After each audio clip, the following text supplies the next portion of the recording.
भारत को सोने की चिड़िया कहा जाता था। क्या आपको पता है कि 1947 में जब देश आजाद हो रहा था तब सोने का भाव क्या था?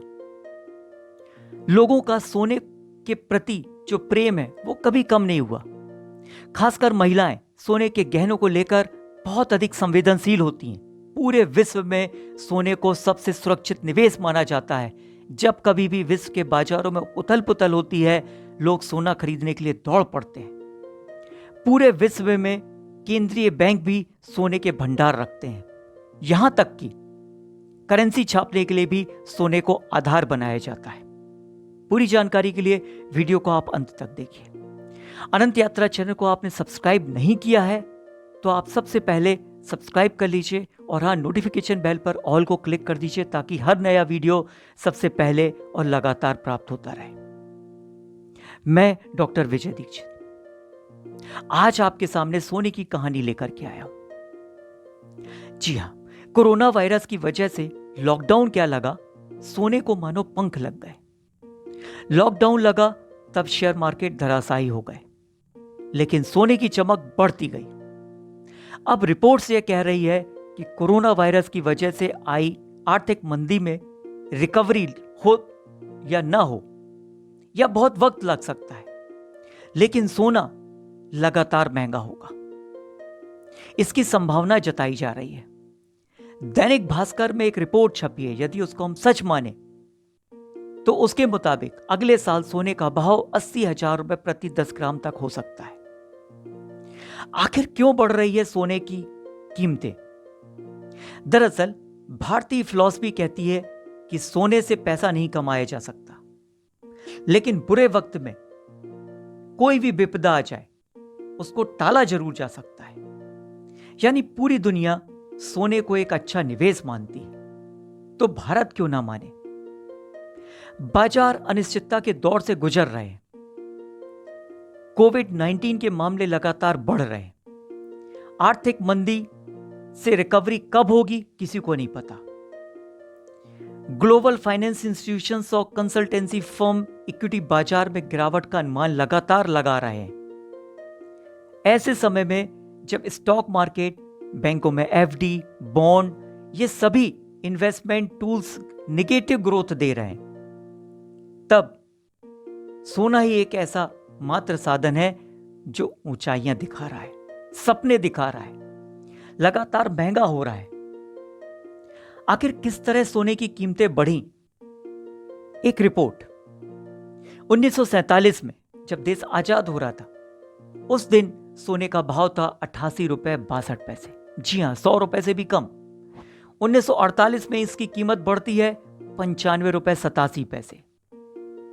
1953 में एक बड़ी गिरावट आई और सोने का भाव हो गया 73 रुपए 6 पैसे।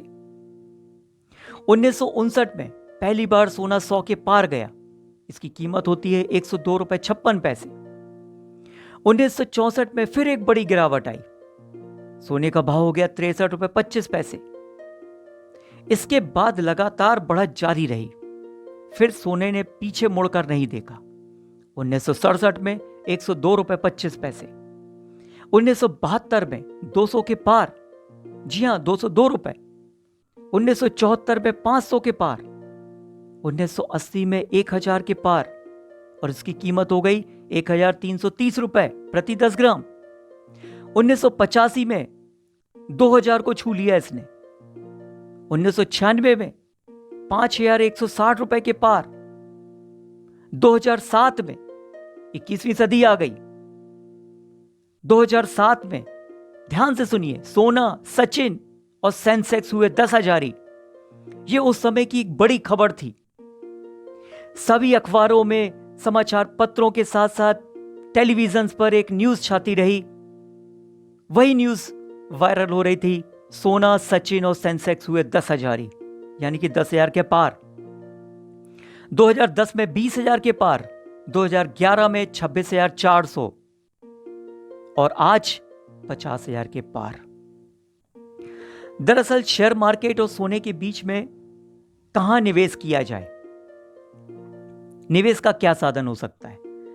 पिछले 10 वर्षों में सेंसेक्स, जिसमें कि 30 कंपनियां होती हैं, और बॉम्बे स्टॉक एक्सचेंज का BSE, जिसमें कि 500 कंपनियां हैं, इनने क्रमशः 9.05 और 8.5% का सालाना रिटर्न दिया है। दिसंबर 2019 तक सेंसेक्स 40,000 पहुंच गया था। कोविड-19 के प्रसार के बाद दुनिया भर के स्टॉक मार्केट ध्वस्त हो गए। अप्रैल 2020 में भारतीय बाजार भी ढह गए और 40% तक उनमें गिरावट आई, यानी 27,420 अंक तक गिर गए। भारत समेत पूरी दुनिया के शेयर बाजारों में अप्रैल के बाद रिकवरी दिखी, लेकिन बहुत धीरे धीरे। उभरते बाजारों में उभरते ट्रेंड्स पर निवेशकों के पॉजिटिव आउटलुक की वजह से तेजी दिखी।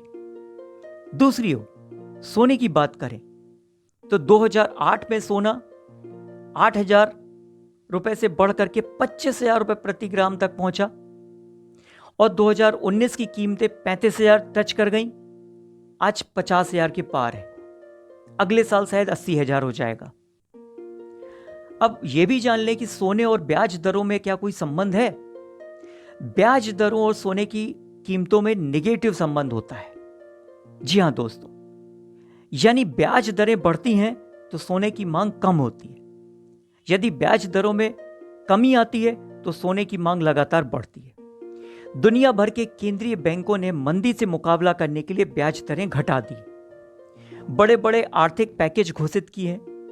उसका असर यह हुआ कि इन्वेस्टर्स ने बैंकों से दूरी बना ली। 2008 की मंदी के दौरान भी ऐसा ही कुछ हुआ था और लोगों ने सोने की तरफ अपना रुझान दिखाना शुरू कर दिया। भारत सरकार ने अर्थव्यवस्था में रिकवरी के लिए 20 लाख करोड़ रुपए का प्रोत्साहन पैकेज घोषित किया है। यह लंबी अवधि में फाइनेंशियल मार्केट्स और बॉन्ड्स एसेट्स क्लास को नुकसान पहुंचाएगा। इससे सोने को तेजी मिलेगी। क्या सोने की कीमतें वाकई में 80,000 रुपए तक पहुंच जाएंगी? इस प्रश्न पर गौर करें। भारतीय रिजर्व बैंक ने मॉनेटरी पॉलिसी रिपोर्ट में कहा है कि शेयर बाजारों में तेजी आने पर सोने की कीमतों में गिरावट आएगी, लेकिन इकोनॉमिक्स पॉलिसी की अनिश्चितता की वजह से सोने की कीमतों में फिलहाल तेजी देखी जा रही है। अब हम इतिहास को देख लें। जब इक्विटी और रियल एस्टेट और बॉन्ड्स जैसी रिस्क एसेट्स में तेजी आती है तो सोने की कीमतें कम होती हैं। हमने 2008 की मंदी के बाद 2011 से 2015 तक ऐसा ही कुछ होते देखा है।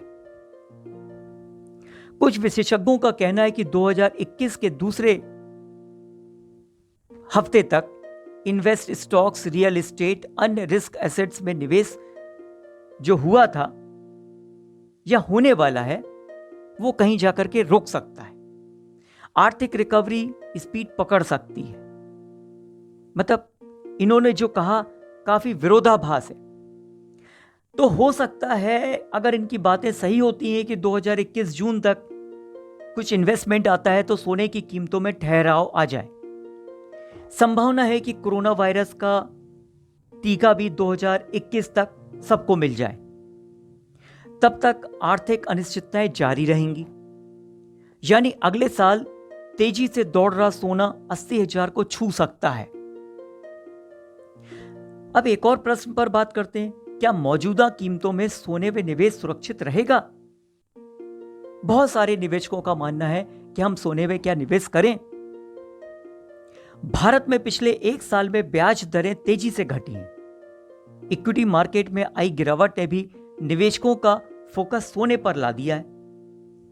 ऐसे में आरबीआई ने ब्याज दरें और घटाई तो स्मॉल सेविंग्स और टर्म डिपॉजिट्स रेट्स में और कमी आएगी और गिरावट आएगी, जिसकी की संभावना जताई जा रही है। एसबीआई इस समय सेविंग्स बैंक डिपॉजिट पर 2.7% ब्याज दे रहा है। वहीं 5 से 10 वर्ष के टर्म डिपॉजिट पर 5.4% ब्याज मिल रहा है। ऐसे में सोवरेन गोल्ड बॉन्ड्स में निवेश सबसे अच्छा विकल्प है। इस पर 2.5% ब्याज भी मिलेगा और कैपिटल गेन भी होगा। यह रुपए में किसी भी गिरावट से निवेशकों को सुरक्षित रखेगा। एक और प्रश्न, क्या इस बात की आशंका है कि सोने की कीमतें क्रैश हो जाएं या वापस गिरावट आ जाए, जैसा कि 1953 में हुआ था या फिर 1964 में हुआ था, एक बड़ी गिरावट आई। आपको याद दिला दें कि 1964 के बाद सोने में कभी गिरावट नहीं आई, मतलब बड़ी मंदी नहीं आई। यहां पर इस प्रश्न का उत्तर कुछ विशेषज्ञ दे रहे हैं। इस बात की आशंका से फिलहाल इनकार नहीं किया जा सकता है कि सोने की कीमतें गिर भी सकती हैं। रिसर्चर्स और एनालिस्ट कह रहे हैं कि सोने की कीमतों में गिरावट संभव है, लेकिन यह फिलहाल ऐसा हो जाए, आज कल में हो जाए या अगले 2 महीने में हो जाए, यह संभव नहीं है। वैसे भी यदि केंद्रीय बैंक आर्थिक संकट से निपटने के लिए सोना बेचता है या रिस्क एसेट्स में नुकसान बढ़ने पर निवेश ETF की बिकवाली करते हैं, तो सोने पर दबाव बन सकता है और कीमतें शायद गिर सकती हैं। लेकिन फिलहाल ऐसा कुछ होता हुआ दिख नहीं रहा है। एक और जानकारी आपको दे दें, अप्रैल से जून के बीच में सोने का 74% कम आयात हुआ है। जी हां, लॉकडाउन के दौरान भारत में 94% कम आयात हुआ है।